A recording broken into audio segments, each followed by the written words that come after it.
better. Okay, cool. Let's go for it. Yeah, so about Norway and Bulgaria, this comparison, which is actually impossible, is it's very difficult to compare the situation in Bulgaria and the situation in Norway because we operate with different resources, we have different cultures, different perceptions, the role of the prison service is different, but the expectations are the same. The expectations from the community, the expectations from the stakeholders, they expect from us to do a miracle and to send back into the community totally different people. But as I already mentioned, prisons are not the only actor in this chain. We should be supported by other stakeholders, by other partners outside prison and inside, of course, but mainly outside to maintain and to maintain the change of the person and to assist them in their process of reintegration and social inclusion. I mean, if we don't manage to reintegrate and re-socialize violent terrorists, what is going to be the future problems for our societies, do you think? If we don't do this successfully, what problems lie ahead, do you think? Oh, it's a problem with the security. It's a problem for it's a risk. It's a risk, something to happen, something bad to happen, but we cannot succeed 100%. We are prisons are not panacea. I mean, I believe in personal change, but not everybody is able to change enough. And this is a big issue, and we have already examples from France, from Austria, especially of a person who was early released from prison after completing actually a rehabilitation program, I think. And then he committed a terrible act. But this could happen with people who are not violent extremist offenders as well. I said we don't have a panacea in our prisons. Sometimes we succeed, sometimes we achieve change, sometimes the people are very well integrated back into the society and they are able to find employment. Can you hear me? Yeah, I can. I'm just listening, yeah. Yeah. They are able to find employment, so they have their families, they have many factors to support them. But there are other cases of very marginalized people with mental health issues. Sometimes we cannot cover everything. And this support during the transition period from prison to the society is extremely crucial. Maybe here is the clue. Do you think that's the biggest thing? That's like the most important thing, is that transition period? Is that the bit where people are most vulnerable, do you feel? Yeah, I think that they are vulnerable because prisons, they are isolated environment. They are very well controlled environment.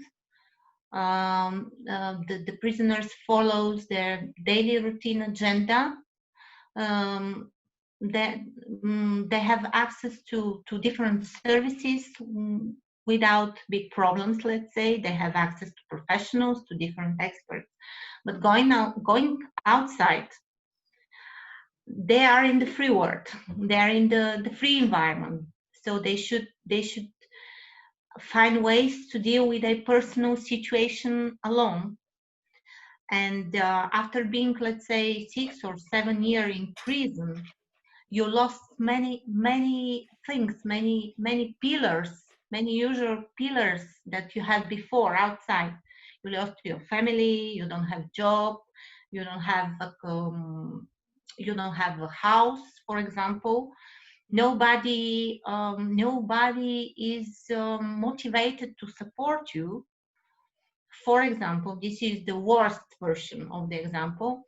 And what can you do? How can you continue? right?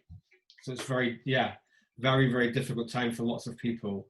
Yeah, so that's why I'm always stressing, and this is really important. What is going on after the release? You mentioned that it's sometimes difficult to de-radicalize people in prison because they're maybe too far, they're not reachable. And is that sometimes an issue of not having the right support there and not having properly trained staff as well? Is that something that is a concern? We say we need to train staff properly, but are staff trained properly across prisons, do you feel, dealing with these very, very specific group of offenders? There are many very well developed training programs for prison staff, how to deal and how to assess and how to intervene violent extremist prisoners or terrorists. Of course, new phenomenon influence a lot the prison dynamics. So there is a call to review the whole approach inside prisons, to review the priorities inside prisons. But there are very good examples of very well designed training of prison staff, but unfortunately, again, we have other examples. But we should also take into account the domestic situation. There are countries in Europe which are not facing this problem still. And there are other countries, for example, like France, like Belgium, that have huge problems with radicalized prisoners. So as far as I know, the prison authorities invest a lot in training of staff and different interventions and innovation approaches, including and risk assessment tools, and they train their staff. But if this problem is not on the table of your organization, let's say, but you have many others, for example, you have a big prison population with people who have mental health issues or who are foreigners. The Norwegian example, they have many foreigners in their prisons. You have other challenges. Interesting. So it's very, very different. It's quite different, really. It's quite different. We don't have traditions in working with people who are radicalized and who are terrorists in the sense of religious inspired radicalized and terrorists. Of course, we have with other groups, for example, 80s, 1980s, if I remember, left wings and right wings currently, but we don't have traditions. We are still experience this situation. We are still collecting information. We are still collecting practices. We need time to assess the impact. We need time to be aware if we are on the right direction, let's say. And I think that what is very positive, because until now I think that I have covered the dark side of the coin, but there is a light side, of course. What is positive is that during the last 5-6 years, there is really a very intensive international cooperation on the field. And not only international cooperation between practitioners who are dealing with this issue or who are not, or just want to learn about the situation, but there is a support from the European Commission. And this support actually enables the prison systems to gain more knowledge, more experience through different projects. and to participate, to partner together with many countries in different projects to pilot different risk assessment tools. And I think that this is very, very positive.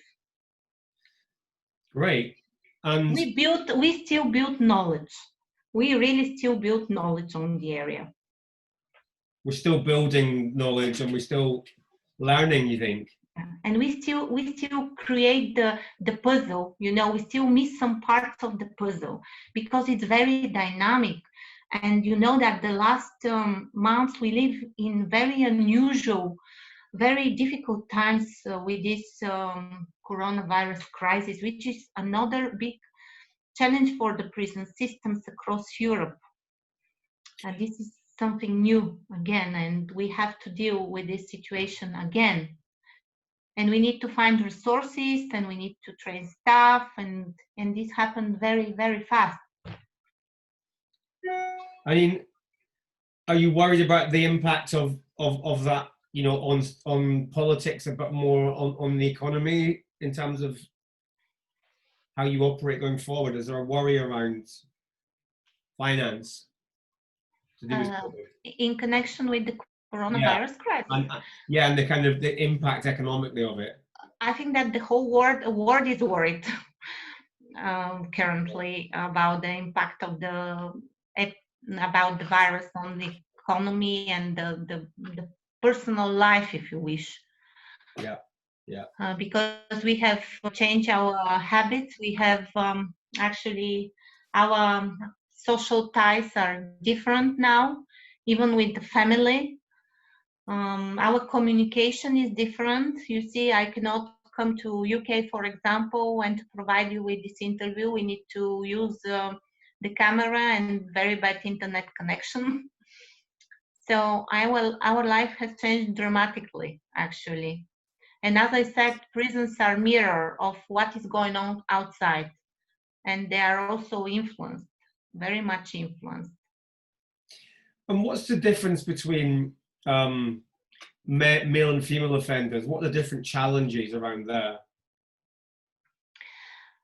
Actually, this is the only question which is not, which I don't feel very confident to talk about because I don't have experience with women inmates. But still, I think that in terms of radicalization and terrorism, I think that the push and pull factors are different. The motivation of women is different. The design of the process of radicalization in the cases of women is different. But I'm really not expert. No worries. And why are prison chaplains so important? Prison chaplains. Let me now jump on the topic about prison chaplains. You mean only, just to clarify, you mean only Christian Orthodox chaplains, or when you talk about chaplains, you cover the whole range of I think religious? Okay. Because we don't have actually common term. Religious care in general is an important element which help to prevent forms of radicalization, especially in prisons.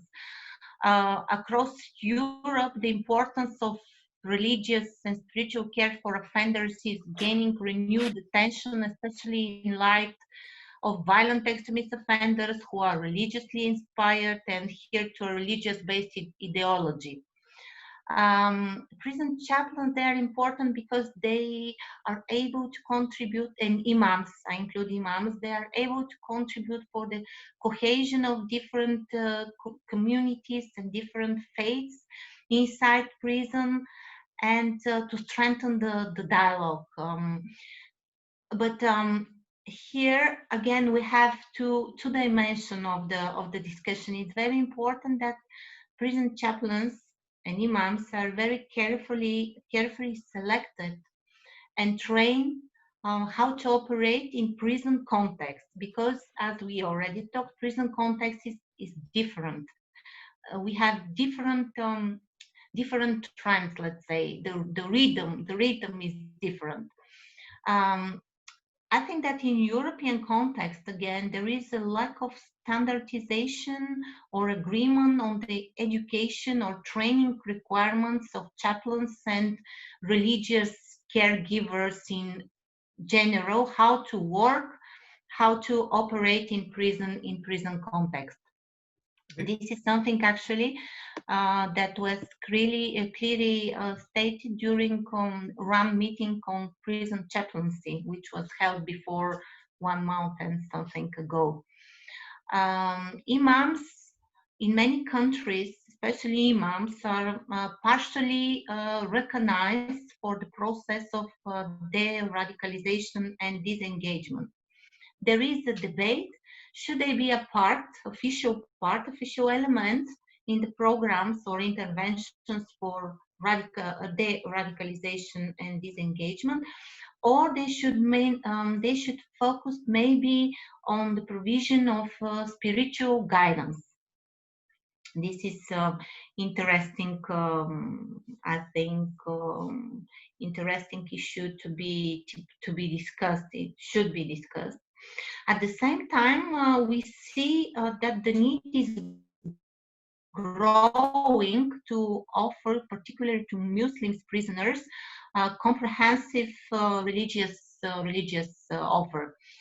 And it is important also that trust is in place between chaplains and other staff members, and they to work effectively together, because here again we have different practices.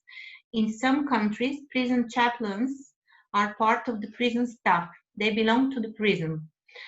In other countries, they are provided by different religious denominations operating in the concrete country, recognized by the law in 100% of the cases.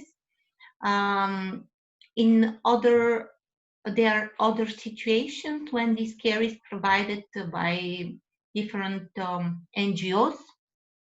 Again, we have really different approach, but I think that they have a very, very important role in prison, but they could be they could have a very important role, including after prison, not only in religious matter, but as a spiritual support.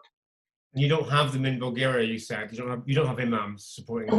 We have in Bulgaria, we have chaplains, Christian Orthodox chaplains in every prison. They work on half day, and they are members of actually of our staff, of our team. But in case when we have Muslim prisoners, we work in cooperation with Muslim community in Bulgaria, and we provide them with religious care. We provide them with imams.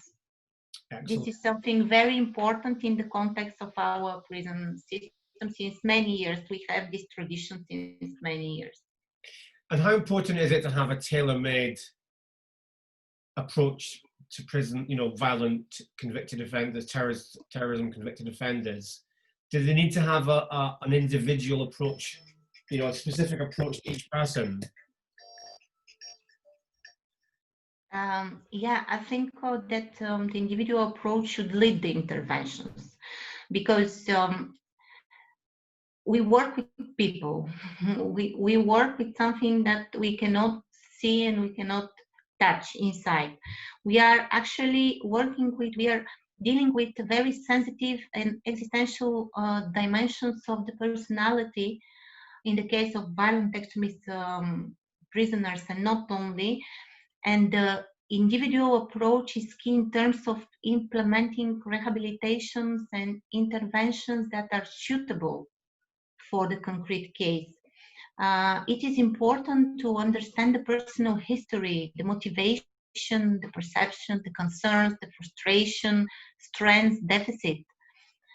Besides the internal factors, external factors such as the individual social environment, the family, and other local circumstances need to be also taken into account if we want to provide effective and comprehensive support.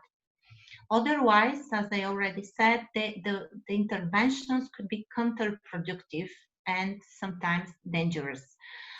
And here comes the topic about the individual risk and need assessment and the importance of this risk and need assessment, which I think should be applied in every case when taking decisions how to intervene or how to rehabilitate the person, the prisoner. And I guess you need to have lots of a support network and trained staff to do this sort of approach. You need to have training in place. You need to have a structure in place to make this work, right? You need first to have something evidence-based from my perspective, because we have already experienced with many interventions as a pilot projects.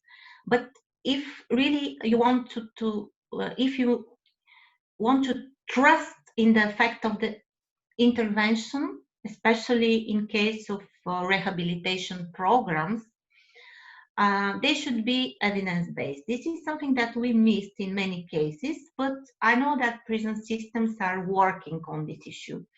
Second, of course, you must have trained and competent staff how to provide these special interventions, how to manage the dynamics of the process. This is extremely important.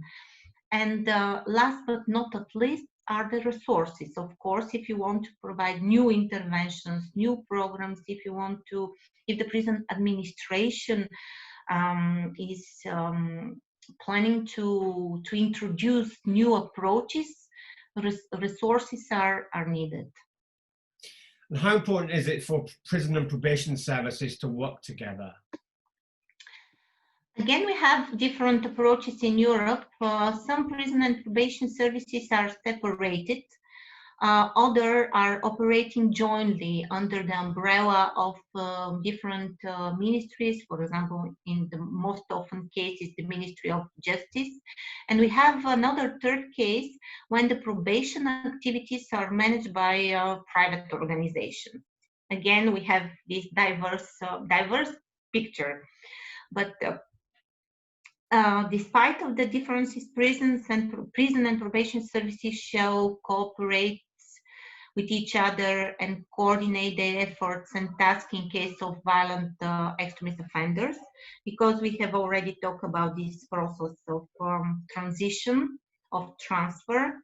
They should exchange information.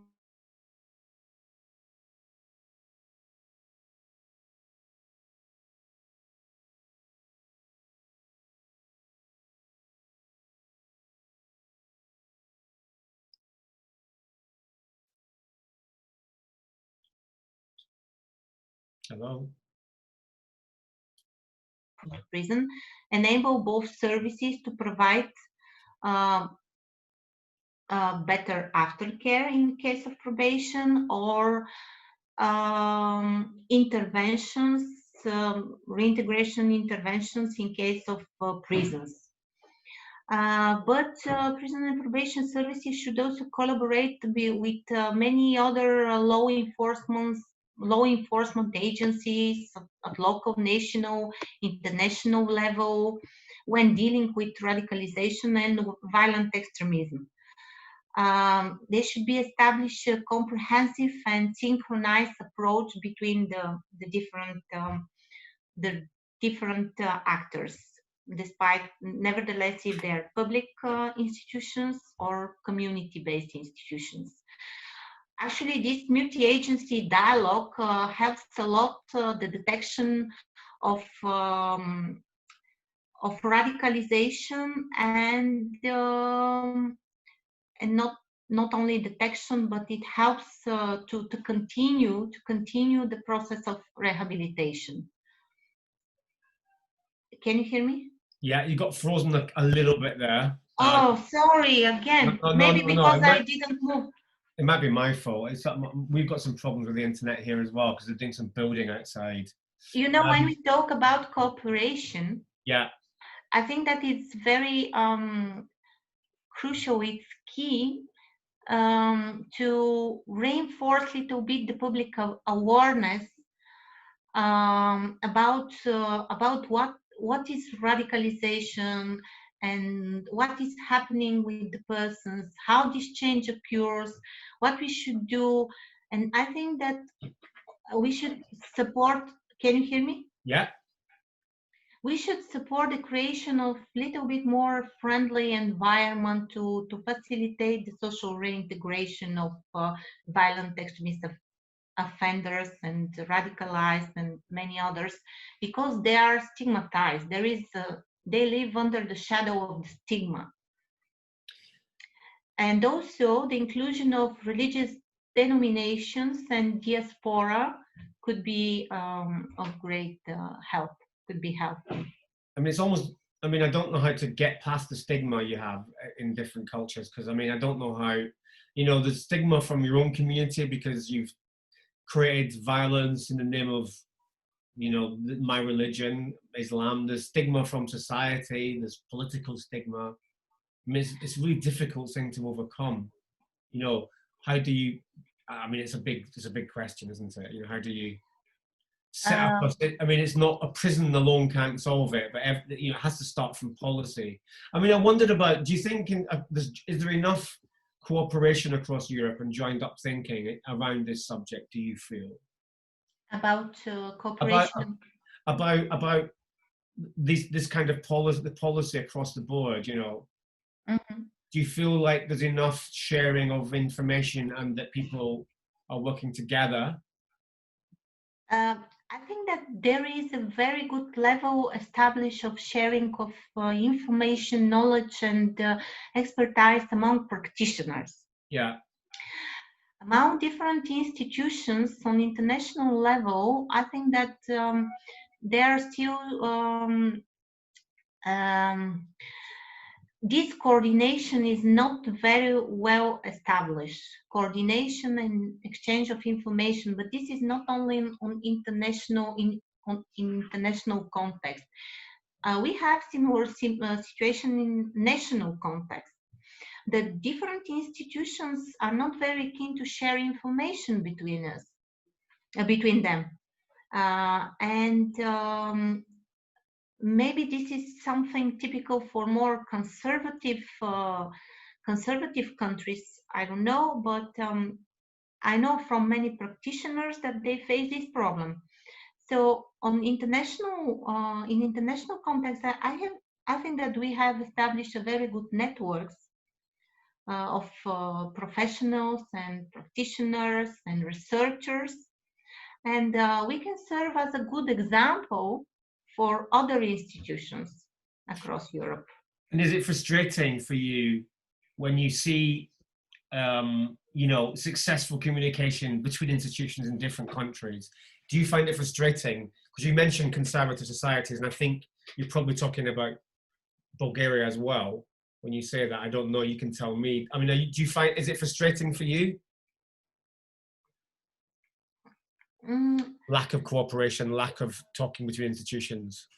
No, it's just another challenge which I believe is manageable. It's a question of good communication between the institutions. There is always a way. There is always when there is a dialogue, there is always a way. And I believe that this is something that the different institutions are working on, because there is already an understanding that this is a problem, this is a challenge when we talk about terrorism and radicalization, that we can combat only united. You understand? Only if we are together, only if we work together. if we support each other and if we exchange between us. Otherwise, we will have problems. There is a risk. Yeah. Great. So That's I'm perfect. not frustrated. I'm not frustrated because I believe that good dialogue could be established between the different institutions. This is a question of time.